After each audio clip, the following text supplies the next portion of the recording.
자, 할렐루야. 네. 반갑습니다. 자, 주 안에서 평안하셨는지요? 네. 오늘 우리가 읽었던 성경은 마리아, 성모 마리아라고도 하죠. 예수님의 어머니 마리아의 어떤 찬미입니다. 고백 시예요. 자, 우리가 지난주 마리아 사상, 카톨릭에서 말하는 잘못된 마리아 숭배 사상에 대해서 배웠어요. 자, 카톨릭은 마리아를 예수 그리스도의 위치까지, 그 자리까지, 혹은 그 이상으로 격상시키는 잘못을 저질렀어요. 그렇죠? 마리아를 기념하는 축일을 만들어서 지켰고, 또 마리아를 하나님의 어머니라고 부르고, 또 마리아는 자범죄뿐만이 아니라 원죄, 인간이 모두 갖고 있는 아담 이후 인간에게 있는 그 원죄까지도 없다라는 잘못된 사상을 전파했어요. 그래서 나아가서 마리아는 승천했다라고까지 그들은 말했습니다. 왜냐하면 죄가 없으니까 무덤에 갇힐 필요가 없겠죠. 그래서 승천했다라고 말했어요. 그러나 성경은 타락한 아담 이후 모든 인간 보편을 죄인이라고 명명하고 있고요. 그 인간이 하나님과 다시 회복할 수 있는 그 역할, 그 다리, 그 중보자는 오직 한 분, 예수 그리스도라고 명명하고 있습니다. 그러게 우리는 카톨릭에서 말하는 이런 잘못된 마리아 사상이 잘못되었다는 것을 분명히 알고 오직 그리스도, 예수 그리스도만이 우리의 유일한 구원자로 고백해야 할 것이죠. 오늘은 그렇다면 이제 정작 마리아 그 자신은 어떤 고백을 했는지, 그 마리아의 고백을 가지고 사람들이 잘못된 마리아 숭배 사상을 만들었지만 정작 마리아는 하나님 앞에서 어떤 고백을 했는지 그 마리아의 찬가를 살펴보면서 마리아의 찬가라는 제목으로 말씀을 오늘 한번 전해보도록 하겠습니다. 우리 본문 말씀 함께 보도록 하겠습니다. 누가복음 1장 46절에서 50절까지 말씀을 한번 쭉 같이 읽어보도록 하겠습니다. 누가복음 1장 46절에서 50절까지 말씀입니다. 마리아가 이르되 내 영혼이 주를 찬양하며 내 마음이 하나님 내 구주를 기뻐하였음은 그의 여종의 비천함을 돌보셨음이라. 보라 이제 후로는 만세 나를 복이 있다 일컬으리로다. 능하신 이가 큰 일을 내게 행하셨으니 그 이름이 거룩하시며 긍휼하심이 두려워하는 자에게 대대로 이루는도다. 이렇게 마리아가 찬양을 하고 있어요. 하나님께 고백을 하고 있죠. 근데 마리아가 하나님께 찬양을 드리고 마음으로 그분을 기뻐했다라고 하는 이유는 어디 있었냐면 하나님께서 그녀의 비천함을 돌보셨기 때문이라고 고백해요. 하나님께서 여종의 비천함을 돌보셨다라고 말했죠. 자, 비참함. 이렇듯 인간이 죄로 말미암아 실존적으로 비참한 존재가 되었다라는 거예요. 우리가 하나님을 찬양하는 이유는요, 이와 같아요. 마리아의 고백과 똑같습니다. 하나님을 참되게 믿는 자들은요, 누구나 자신의 이 비참함에 대해서 알게 됩니다. 그리고 하나님께서 그런 비참한 자, 연약한 자에게 하나님의 긍휼을 베푸신다는 것을 알게 되는 거예요. 그러기에 지금 마리아가 어떻게 고백했어요? 그 후로 보라 이제 후로는 만세의 나를 복이 있다 일컬으리로다 라는 이 고백 역시도 자기 자신을 높이는 표현이 아니에요. 내가 복이 있다고 이제는 사람들이 나에게 말할 것이다 라고 했지만 그 이유가 자기 자신을 높이는 표현이 아니라 그리스도를 잉태함으로 말미암아 하나님의 은혜와 긍휼을 받은 이 기쁨을 표현하고 하나님께 영광을 돌리는 대목이라고 볼 수 있는 거예요. 같은 고백을 가지고도 사람들은 해석을 다르게 하고 있는 거예요. 마리아를 높이고 있어요. 마리아가 복의 근원이 되는 것처럼. 마리아는 그렇게 이 고백을 했던 것이 아님을 분명히 우리는 알 수 있습니다. 자, 본질적으로요, 신앙 밖에 있는 사람들, 즉 자연인들, 세상에 있는 사람들은 누구나 자기 자신이 높아지는 것을 좋아합니다. 내 자신이 높아지는 것을 좋아해요. 이것이 모든 죄된 인간의 가지고 있는 속성이라고 할 수 있죠. 그러나 참되게 하나님을 믿는 자들은요, 진정 마음 가운데서 하나님만 높여지는 것을 원하고 기뻐하는 상태가 됩니다. 자, 여러분 이 말씀이 다 마음에 와닿아야 돼요. 진정한 신앙인들은요, 하나님만 높여지는 것. 그리고 하나님의 그 높여지심으로 내 마음이 기뻐지는 이 상태가 돼요. 이것이 하나님께서 인간을 만드신 목적이 여기 있어요. 하나님을 영화롭게 하고 그분을 영원토록 기뻐하는 것이 하나님이 인간을 만든 창조 목적이고 인간의 본분이다 라고 웨스트민스터 소요문답 1문에서 정확히 말하죠. 이것이 인간이 살아가는 목적이다라는 거예요. 우리는 내 자신을 위해서 살아가는데 성경은 아니고 하나님의 영광을 위해서 살아갈 때 이것이 내 기쁨이 되는 거야. 이것이 인간의 본분이고 하나님이 인간을 창조하신 목적이다 라고 분명히 말하는 거예요. 근데 이게 와닿지가 않죠. 왜냐하면 죄로 말미암아 부패되었기 때문이다 라는 것이죠. 자, 그러면 하나님을 영화롭게 하고 그분을 영원토록 기뻐하는 삶이라는 것이 무엇일까요, 여러분? 하나님을 영화롭게 하고 그분을 영원토록 기뻐한다는 것은 뭐냐면 그분이 가진 속성은 그분의 특징입니다. 하나님의 그 속성을 사랑할 때 이것이 우리 마음 가운데 연합이 되고 이루어지는 거예요. 하나님의 속성이라고 하는 것은 또 다른 말로는 그분의 마음이라고도 할 수 있어요. 그래서 우리가 하나님의 마음을 알게 될 때 우리는 그분을 사랑할 수밖에 없게 돼요. 하나님의 마음을 알게 되면 우리는 그분을 사랑할 수밖에 없어요. 왜냐하면 그분이 너무나 아름다워. 그분이 너무나 좋으셔. 마치 제가 이거를 어제도 몇 번 말씀드렸는데 한 번 더 말씀드릴게요. 우리가 예쁜 꽃을 보면요. 보고 싶어요, 계속. 그리고 가서 향기를 맡게 됩니다. 이게 자연스러운 거예요. 아주 자연스러운 거예요. 좋은 것을 보면 계속 보고 싶은 거예요. 아름다운 것을 보면 보고 싶은 거예요. 마찬가지라는 거예요. 하나님의 속성도 이것과 마찬가지예요. 우리가 하나님의 속성을 알게 되면 너무 그 속성이 아름답고 너무 향기롭고 너무 좋아서 계속 매료돼서 그것에 취해요. 우리가 하나님께. 그래서 그분께 가까이 가게 되는 거예요. 똑같은 원리입니다. 저는 여러분이 이 하나님의 속성에 대해서 정말 많이 알게 되기를 원해요. 더 깊게 매료되기를 원해요. 더 취하게 되기를 원해요. 그래야 우리 마음이 변화를 받고 새롭게 되기 때문이죠. 그 모습을 회복하는 것이 그리고 원래 인간의 타락 전 모습이고 우리 삶의 본분이라는 것입니다. 하나님이 인간을 만든 목적이 여기 있었어요. 하나님을 영원토록 기뻐하고 그분을 즐거워하는 겁니다. 하나님과 인격적인 관계를 맺게 되고요. 그렇다면 자, 우리가 그분의 속성을 알 수 있는 방법이 무엇일까? 하나님의 속성을 알게 되면 매료된다 그랬잖아요. 그럼 우리는 하나님의 속성을 어떻게 알 수 있을까? 했을 때 그분의 속성, 그분의 마음, 그분의 성품을 우리가 알 수 있는 방법은 오직 은혜의 수단, 은혜의 방편이라고 말하는 말씀을 통해서예요. 성경 말씀을 묵상하는 것이에요. 그래서 우리가 날마다 아침마다 말씀 묵상을 하고 있습니다. 이 훈련을 통해서 우리는 하나님의 속성을 계속해서 마음에 쌉니다. 쌓아가요. 선을 쌓아듯이. 하나님은 선이에요. 하나님에게는 악이 없습니다. 그래서 선을 이렇게 쌓아가요. 그래서 선이 쌓이면 이것이 영적으로 우리 마음에 충만한 근육이 되고 힘이 됩니다. 그런 원리로 말씀 묵상을 하고 있는 거예요. 여러분들은 어떻게 말씀 묵상을 잘 하고 있어요? 이것이 힘든 일이고 눈에 보이지 않는 일이에요. 그러나 차곡차곡 선을 쌓아 나가셔야 돼요. 심령에, 우리 마음 가운데 내면에 이것을 쌓아 나가면 굉장히 큰 유익이 있습니다. 우리 말씀을 한번 볼게요. 주일 설교 말씀 구절 마태복음 12장 35절입니다. 우리 프린트 말씀 있죠? 마태복음 12장 35절 같이 읽겠습니다. 선한 사람은 그 쌓은 선에서 선한 것을 내고 악한 사람은 그 쌓은 악에서 악한 것을 내느니라. 그쵸? 선은 뭡니까? 하나님의 속성이에요. 하나님에겐 악이 없다, 어둠이 없다라고 그랬어요.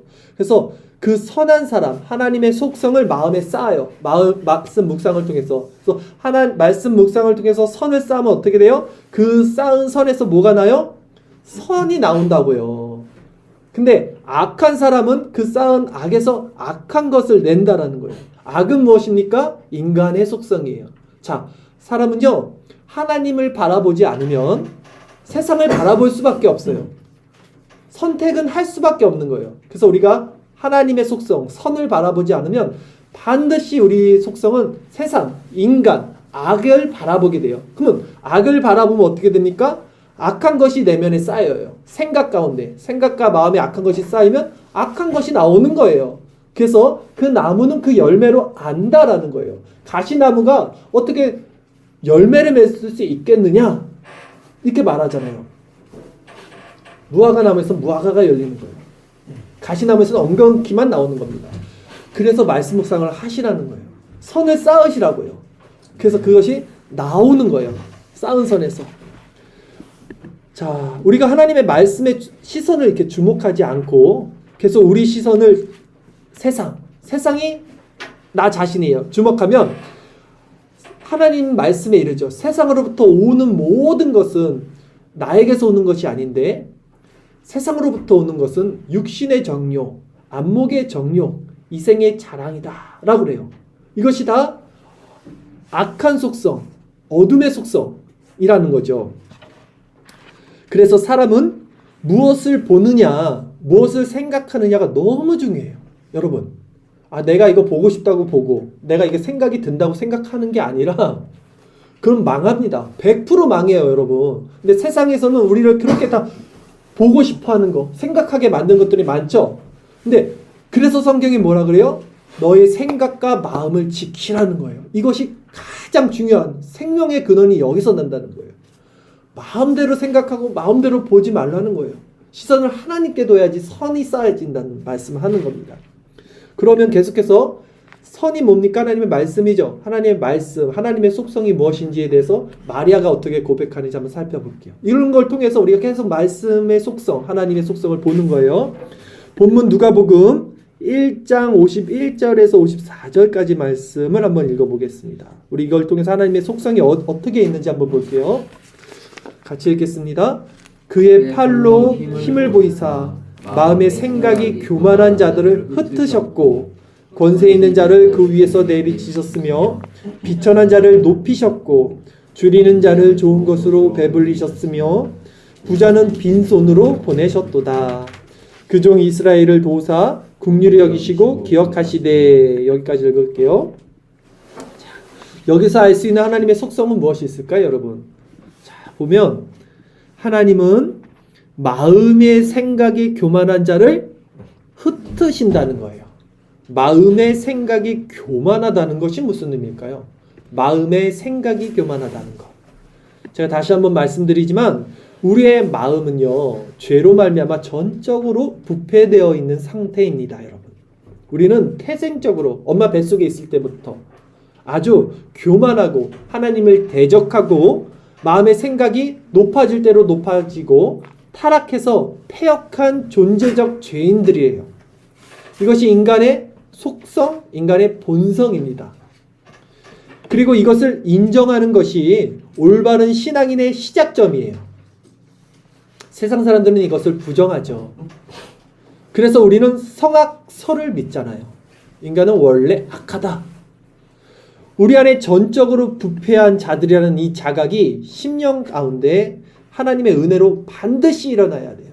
여러분, 이것이 시작점입니다. 신앙에. 예수님은 어떻게 말씀하셨냐면 그래서 나는 의인을 부르러 온 것이 아니다라 그러는 거예요. 나는 죄인을 부르러 왔고 그 죄인을 회개시키러 왔다라고 말하는 거예요. 그런데 우리가 죄인인지를 모르면 어떻게 예수님이 우리에게 필요한 분이 되겠습니까? 예수님은 죄인을 위해서 오셨는데 우리는 분명히 내 안에 얼마나 죄가 부패했는지를 알아야 되는 것이 신앙의 시작점이다. 이건 여러분은 기억해 주셔야 돼요. 그렇다면 그러면 어떻게 우리는 내가 죄인됨을 자각할 수 있는가? 내가 죄인됨을 이 자각이 어떻게 일어날까 내 안에서? 이게 또 중요하겠죠. 그것은요, 이 성경을 배워서 지식으로 아는 게 아니에요. 이것은 내 힘으로는 할 수 없어요. 내가 죄인이구나를 이렇게 말씀을 배워서 지식으로 아는 게 아니라 어떻게 알아야 되냐면 실제적으로 느껴져야 되거든요. 이게 마음에서. 그래서 너무 이게 무섭고 끔찍하고 싫은 마음이 생겨야 되거든요. 내면에서 내 자신이 죄라는 죄성을 갖고 있다는 것에 대해서. 근데 이게 내 힘으로 할 수 있는 게 아니에요. 오직 하나님이 택하신 자들을 하나님이 찾아가 주셔서 빛이 말씀이죠. 이 말씀의 조명을 이렇게 주셔서 은혜로 알게 해주시는 선물이에요. 이런 죄인됨의 자각이 일어나지 않는 자들은요. 그래서 하나님이 그러니까 찾아가 주시지 않는 자들, 하나님의 말씀으로 빛의 조명을 주시지 않는 자들은 어쩔 수 없이 그냥 자신이 스스로의 인생의 주인이 돼서 자기 힘으로 이 세상을 한평생 열심히 살아갈 수밖에 없어요. 죄가 죄인지도 모르고 그냥 살아가는 거예요. 세상 사람들은요 다 이렇게 살아가요. 사실 다 이렇게 살아갑니다.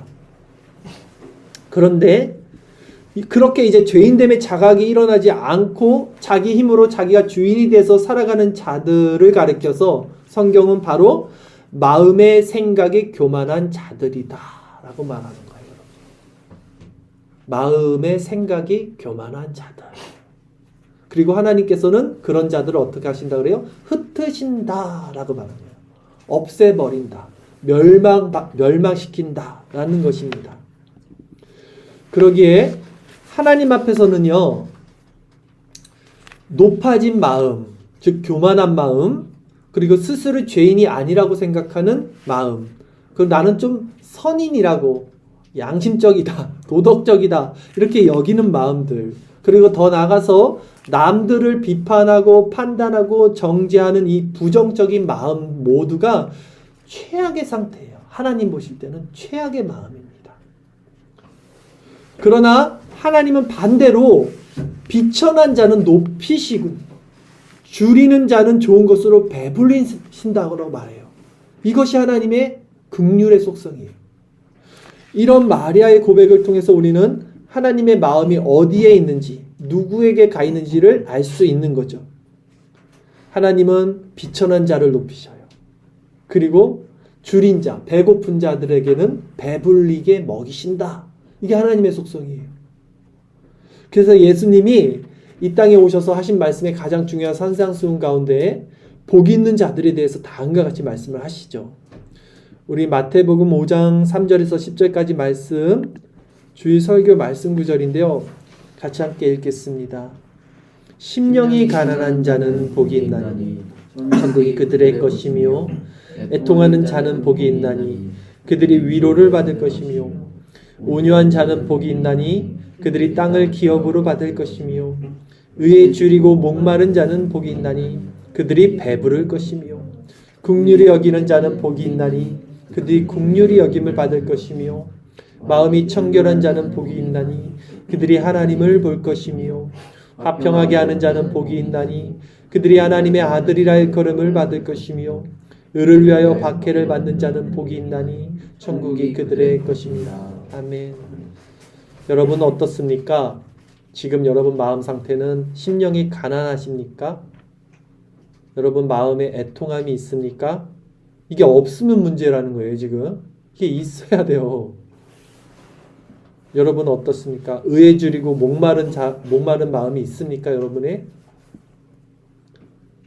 마음 가운데 긍휼히 여기는 마음이 있습니까? 청결한 마음이 있습니까? 화평케 하는 마음이 있습니까? 의를 위하여 박해를 받는 마음이 있습니까? 이런 것이 없으면 하나님과 예수님과 관계가 없는 사람이죠. 이렇듯 하나님의 속성은요, 낮은 자의 마음에 있어요. 이러한 마음을 겸비된 심령이라고 하는 거예요. 그래서 이것은 성도가 가지게 되는 필수적인 마음 상태예요. 있어도 되고 없어도 되고가 아니라 이 마음은 필수 요소입니다. 이 애통하는 마음, 가난한 심령, 겸비된 마음, 통회하는 마음, 이 심령은요 필수적인 마음 상태예요. 그래서 이 마음을 가진 사람들이 교만할 수는 없어요. 우리의 마음은 어디에 있는지 점검해 보세요, 여러분. 우리 마음은 항상 하나님 앞에 이렇게 낮아져 있어야 돼요. 왜냐하면 이 낮은 마음에 은혜가 깃들어요. 은혜. 은혜라는 것은요, 성도를 성도되게 만드는 가장 중요한 요소예요. 성도에게는 은혜라는 것이 필요한데 이 사람이 성도인가 아닌가는 은혜가 결정합니다. 은혜가 그 사람을 이루고 있어요. 성도를. 그래서 성도는 처음부터 끝까지 은혜로 말미암아 신앙생활을 하게 되고 하나님 앞에 갈 때까지도 은혜가 그 사람을 이끌어가는 거예요. 근데 그렇다면 하나님은 왜 성도에게 은혜라는 것을 허락하셨을까? 왜 은혜로만 사람을 이끌어갈까? 그 사람의 능력이나 그 사람의 그것이 아니라 왜 그 사람을 낮추시고 하나님이 그냥 부어주시는 은혜로 그 사람을 이끌어갈까? 그것은, 그 이유는 우리 믿음이 스스로의 공로나 능력으로 된 것이 아님을 알게 하여 우리 스스로 자랑하지 못하게 하기 위함이라고 성경은 말합니다. 우리 주일설교 말씀 구절 한번 다시 보겠습니다. 고린도 후서 12장 6절에서 10절까지 말씀입니다. 고린도 후서 12장 6절에서 10절까지 말씀 함께 읽겠습니다. 내가 만일 자랑하고자 하여도 어리석은 자가 되지 아니할 것은 내가 참말을 함이라. 그러나 누가 나를 보는 바 내게 듣는 바에 지나치게 생각할까 두려워하여 그만두노라. 여러 계시를 받은 것이 지극히 크므로 너무 자만하지 않게 하시려고 내 육체의 가시 곧 사탄의 사자를 주셨으니 이는 나를 쳐서 너무 자만하지 않게 하려 하심이라. 이것이 내게서 떠나가게 하기 위하여 내가 3번 주께 간구하였더니 나에게 이르시기를 내 은혜가 내게 족하도다. 이는 내 능력이 약한 데서 온전하여 짐이라 하신지라. 그러므로 도리어 크게 기뻐함으로 나의 여러 약한 것들에 대하여 자랑하리니 이는 그리스도의 능력이 내게 머물게 하려 함이라. 그러므로 내가 그리스도를 위하여 약한 것들과 능욕과 궁핍과 박해와 공고를 기뻐하노니 이는 내가 약한 그때에 강함이라. 이게 바울의 고백이에요. 바울이 은혜를 받고 이 고백을 하는 거예요. 한번 해석을 해드릴게요. 잠깐. 바울이 이렇게 고백합니다. 내가 만일 자랑하고자 하여도 어리석은 자가 되지 아니할 것은, 자기의 자랑이 교만이 아니라는 거예요. 겸손한 마음으로 자기는 자랑할 수 있어요. 자기가 높아진 마음은 아니라는 거예요. 그래서 내가 참말을 함이라 라는 거죠. 그러나 누가 나를 보는 바와 내게 듣는 바에 지나치게 생각할까 두려워하여 그만두노라. 그런데 사람들이 바울을 높일까 봐, 바울이 받은 그 은혜를 듣고 바울 자신을 높일까 봐 나는 말하지 않겠다라는 거죠. 여러 계시를 받은 것이 지극히 크므로 바울이 큰 은혜를 받았어요. 근데 너무 자만하지 않게 하시려고 하나님께서 바울에게 너무 많은 걸 주셨어요. 그래서 바울로 자만하지 않게 하려고 육체의 가시 곧 사탄의 사자를 주셨대요. 아마도 신학자들은 바울이 눈이 안 좋아서 안질로 고생했다라는 견해들을 많이 피력하죠. 이게 가시라고 표현을 하는 거예요. 왜 하나님이 그 가시를 주셨냐? 이는 나를 쳐서 그 눈을 아프게 해서 너무 자만하지 않게 하려 하심이라는 거예요. 바울이 고백하는 겁니다. 근데 바울이 기도했어요. 아, 나 이 병 좀 낫게 해주세요 라고 기도했어요. 이것이 내게서 떠나가게 하기 위하여 내가 3번 주께 간구하였다 했죠. 3번은 딱 3번이 아니라 정말 열심히 최선을 다해서 끝까지 기도했다는 거예요. 근데 하나님이 그 마음에 이런 마음을 주셨어요. 나에게 이르기를 내 은혜가 내게 족하다. 아니야, 괜찮아. 은혜가 충분해. 그걸로도. 이는 여기서 이제 중요해요. 내 능력이, 하나님의 능력이 약한 데서 온전하여진다는 거예요. 우리가 왜 낮아져야 되는지가 여기 나와요. 약한 데서 온전해지는 게 하나님의 능력이에요. 세상은 강해야지 온전해지죠. 하나님의 법은 반대예요. 약할 때 강해지고 온전해져요. 그러므로 도리어 크게 기뻐함은, 바울이 이제 고백합니다. 이렇게 나의 여러 약한 것들에 대하여 자랑한대요. 바울이 내 약한 것을 자랑한대요. 세상 사람들은 자기 강한 것을 자랑하는데 우리는 나 이렇게 못났어, 나 이렇게 죄가 많다, 야 너 나보다 죄가 많아? 내가 더 죄가 많아. 이게 자랑이라는 거예요. 신기하죠? 이는 그리스도의 능력이 내게 머물게 하려 함이라. 그리스도의 능력이 있으려면 내가 약해야 돼.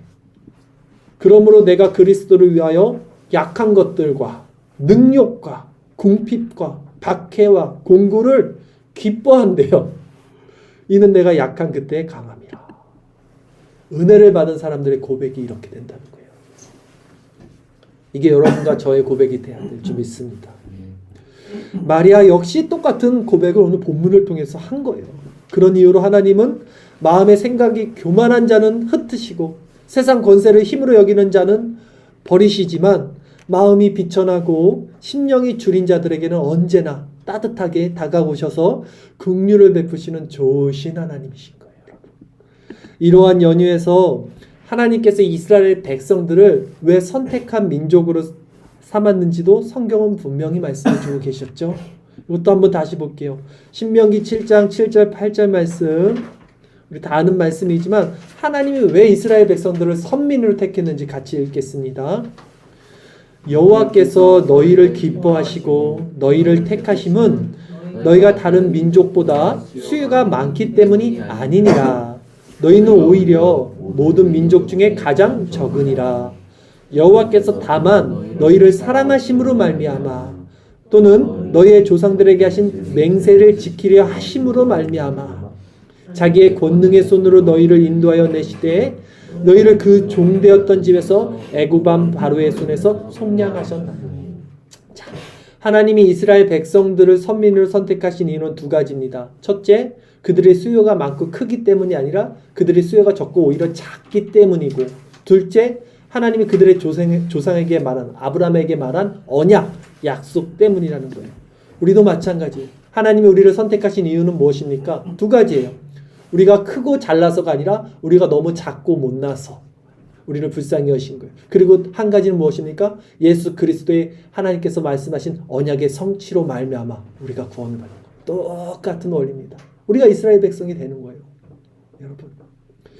그렇다면 하나님은 저와 여러분을 마찬가지로 우리가 잘나서 선해서 그것이 아니기 때문에 하나님 우리를 이렇게 구원을 해주셨는데 이것이 은혜라고 하는 거예요. 그래서 하나님은 내가 긍휼히 여길 자를 긍휼히 여긴다고 말해요. 아무 조건 이유가 없어요. 오히려 너무나 약하고 약해서 그냥 긍휼을 베풀어 주시는 거예요. 그래서 이 은혜를 받은 자들은 절대 어린아이의 마음으로 하나님 앞에 높아질 수가 없어요. 저희가 어제도 가끔 말씀을 나눴는데 저는 하나님 앞에 있으면요 항상 어린아이가 됩니다. 하나님께서는요 시간이 없으시잖아요. 저는 하나님을 어렸을 때 만났어요. 울면서 만났어요. 그래서 저는 이제 어른이 됐잖아요. 지금 30년이 넘었으니까. 근데 하나님이 저를 보는 모습은요 항상 그 13살 어린아이라는 걸 저는 알아요. 왜냐면 하나님 앞에는 시간이 없어요. 하나님은 어제도 오늘도 내일도 하나님 앞에서는 현재입니다. 하나님이 지금 저를 봤을 때는 지금 나이가 아니라 그 13살에 울고 있던 어린아이를 지금도 하나님은 나를 보고 있어요. 나도 그 모습으로 하나님께 대하고 있어요. 제가 나이가 더 먹어도 저는 어린아이예요. 하나님 앞에 늘. 여러분도 마찬가지예요. 우리는 그렇게 하나님 앞에 하나님 우리를 사랑하신 이유도 그거예요. 너무나 어리고 약하고 불쌍해서 긍휼을 베풀어 주신 거예요. 그래서 어린아이와 같이 되지 않으면 결단코 천국에 갈 수 없다는 거예요. 그러기에 이 은혜를 받은 자들은요 자신의 구원의 근거를 이제는 어떻게 해요? 어린아이는 자기에게 근거 두지 않죠. 엄마만 의지하는 거예요. 하나님만 의지하시는 거예요. 우리도 절대 자기에게 두지 않아요. 오직 하나님께 두게 되고 하나님은 하나님의 이름을 위하여 이 구원 사역을 성취하신다는 거예요. 그래서 하나님의 은혜로 이 모든 걸 이루시는 이유가 바로 하나님이 영광 받기 위해서. 그래서 하나님이 자기 이름을 위하여 택한 백성들을 이렇게 영광으로 이루어 주신다는 거예요. 마리아는 오늘 본문을 통해서 자신의 구원의 근거가 바로 여기 있다라고 똑같이 고백하는 거예요. 즉 하나님의 말씀, 언약 안에 있다라는 고백을 합니다. 오늘 우리 본문 마지막 말씀입니다.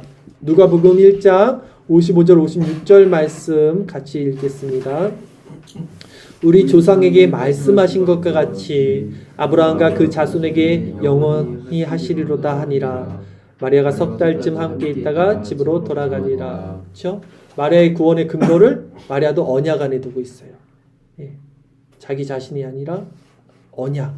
그리고 석 달이 지난 시점은 왜 그렇게 됐냐면 지금 엘리사벳의 집에 가 있죠. 6개월째 있었어요. 엘리사벳이 임신했죠. 세례 요한을. 석 달이 지나면 이제 아기 낳아야 될 시간이 됐잖아요. 그래서 석 달 동안은 있다가 이제 아기 날 쯤 돼서 다시 자신이 살던 갈릴리 지방으로 돌아갔다라는 본문입니다. 자, 우리 조상에게 말씀하신 것과 같이 아브라함과 그 자손에게 영원히 하시리로다. 이 언약을 지키시는 신실하신 하나님을 마리아는 자신의 구원의 근거로 삼고 있습니다. 그리고 이 구원의 은혜, 이 언약의 하이라이트는 바로 예수 그리스도의 십자가에서 이제 완성이 되는 거죠. 그래서 그리스도인 우리들은요, 이제 날마다 항상 십자가를 바라보는 원리로 살아가는 거예요. 그 은혜의 빛의 조명을 날마다 받는 거예요. 마음의 선을 쌓는 거예요. 그래서 내면이 변화받는 거예요. 그래서 성화의 열매를 맺어가는 거예요. 이게 우리 성도들의 삶입니다. 이렇듯 우리는 하나님의 언약의 성취인 예수 그리스도를 통하여 하나님 앞에 나가게 되는 자들이죠. 그래서 우리가 마지막 날 하나님의 심판대 앞에 모두 서게 될 때요, 그 자리에는 우리 각자 서게 돼요. 각자. 신앙은 각자예요. 하나님과 나의 둘의 관계예요. 무서운 겁니다. 1대1이에요. 누가 옆에서 대신 신앙생활 해줄 수 없어요. 아빠의 믿음이 자녀의 믿음으로 갈 수가 없는 거예요. 아빠가 목사라고 자녀가 구원받는 거 아니에요. 각자의 믿음이 각자를 구원하게 하는 거예요. 그래서 마지막 날 하나님 심판대 앞에 이제는 1대1 각자 서게 되는데, 그때 여러분 분명히 기억하셔야 될 게 그리스도의 십자가의 공로만을 붙드셔야 돼요. 그 날에. 그리고 그분의 언약에 근거하여 여러분의 구원을 이루어 가셔야 합니다. 구원을 자기 자신의 공로에 두어서는 절대로 안 됩니다. 여러분 자신이 주인이 되어 살아가는 일은 이제는 멈추셔야 된다는 말을 드리는 거예요. 예.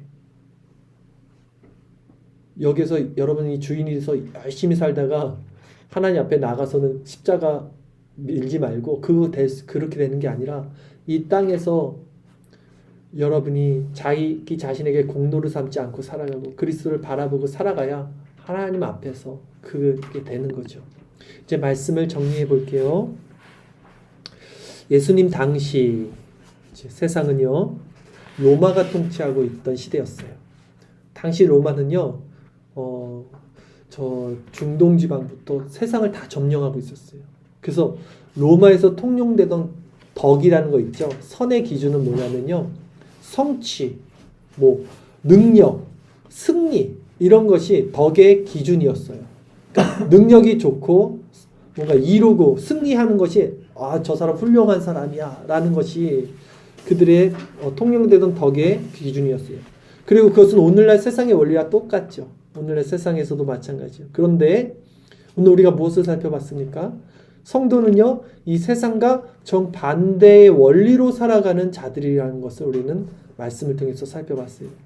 그래서 그 당시 로마 사람들은요, 기독교인들을 보고 너무 놀랬어요. 기록을 보면 이런 사람들이 다 있어? 그쵸? 자신들이 갖고 있는 덕의 기준과는 정반대편에 있으니까 깜짝깜짝 놀란 거예요. 이 기독교인들의 정체성을 보고. 근데 이것은 오늘날도 마찬가지가 되어야 된다는 거예요. 그러면 약할 때 강함이 되고, 오른밤을 때리면 왼밤을 돌려대고, 이웃을 내 몸과 같이 사랑하고 원수까지 사랑하며 구원에 필요한 믿음 역시 자신의 근거로 돌리지 않는 것이 기독교의 가르침이었어요. 이것이 어떻게 가능할까? 이것이 어떻게 가능할까? 세상의 힘과 능력이 성공의 기준이 되는 것이 아니라 오히려 낮아지고 애통하고 겸비된 심령 가운데 오른밤 때리면 왼밤 돌려대고 오리를 가자면 십리를 가고 겉옷을 뺏는 자에게 속옷을 건네주며 이웃을 내 몸같이 사랑하고 원수까지 사랑하고 그를 위해 기도하는 자로 살아가는 것이 도대체 어떻게 가능하냐는 거예요. 여러분, 나아가 구원에 이르는 믿음의 근거까지 자신에게 두지 않는 것이 어떻게 가능하냐는 말이에요. 바로 은혜 때문에 이것이 가능하다는 거예요. 은혜로 말미암아 가능하다는 거예요. 그리고 우리가 이러한 마음으로 변화받을 수 있는 길은 오직 하나님의 속성을 바라보는 거라는 거예요. 그래서 예수님은 내게 와서 배우라는 거예요. 뭘 배웁니까? 예수님의 마음. 그 마음이 무엇입니까?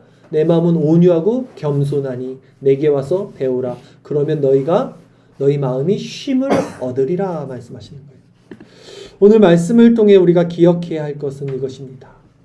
이런 은혜를 받게 된 자들은 그리스도를 높이며 자기 자신을 낮추게 되고요.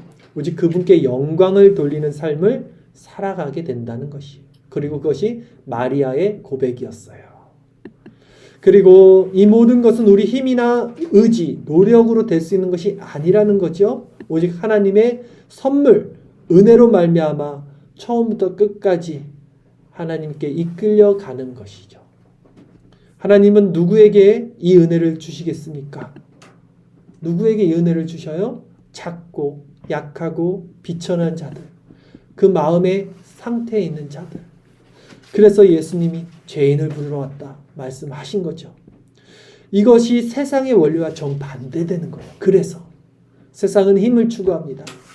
적자생존, 약육강식이 판치는 세상 정글의 법칙에서 우리는 전혀 다른 정체성을 갖고 은혜로 말미암아 이끌려가는 자들인 거예요. 그러나 여러분, 이것을 기억하십시오. 우리가 가는 이 길이 맞습니다. 예수님이 먼저 이 길을 걸어가셨고요. 우리 모든 믿음의 선진들도 그 길을 걸어갔습니다. 그리고 성령이 지금도 우리 안에 내주하고 계시면서 이 길이 맞다고 우리에게 확증을 주고 계셔요. 비록 이렇게 사는 길이 세상에서는 너무 힘든 길이겠지만 하나님은 은혜로 말미암아 우리를 끝까지 구원으로 인도해 내실 것입니다. 왜? 그분의 이름을 위하여. 그분의 언약의 성취를 스스로 완성시켜 가실 거예요. 그게 하나님이신 거예요. 우리는 그 하나님을 믿는 자들이에요. 그러기에 꿋꿋하게 우리에게 허락된 인생을 이 은혜 안에서 이끌려가는 저와 여러분 되기를 바라고, 하나님의 은혜 가운데 이끌려갈 수 있는 겸비된 심령이 오늘 우리 심령 가운데 가득해지기를 기도합니다. 우리 마지막으로 고린도전서 1장 26절 29절 말씀 읽으면서 오늘 설교를 마무리 짓도록 하겠습니다. 고린도전서 1장 26절 29절입니다. 형제들아, 너희를 부르심을 보라.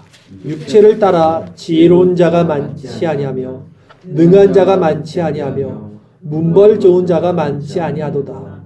그러나 하나님께서 세상에 미련한 것들을 택하사 지혜 있는 자들을 부끄럽게 하려 하시고, 세상에 약한 것들을 택하사 강한 것들을 부끄럽게 하려 하시며, 하나님께서 세상에 천한 것들과 멸시받는 것들과 없는 것들을 택하사 있는 것들을 폐하려 하시나니, 이는 아무 육체도 하나님 앞에서 자랑하지 못하게 하려 하심이라. 기도하겠습니다.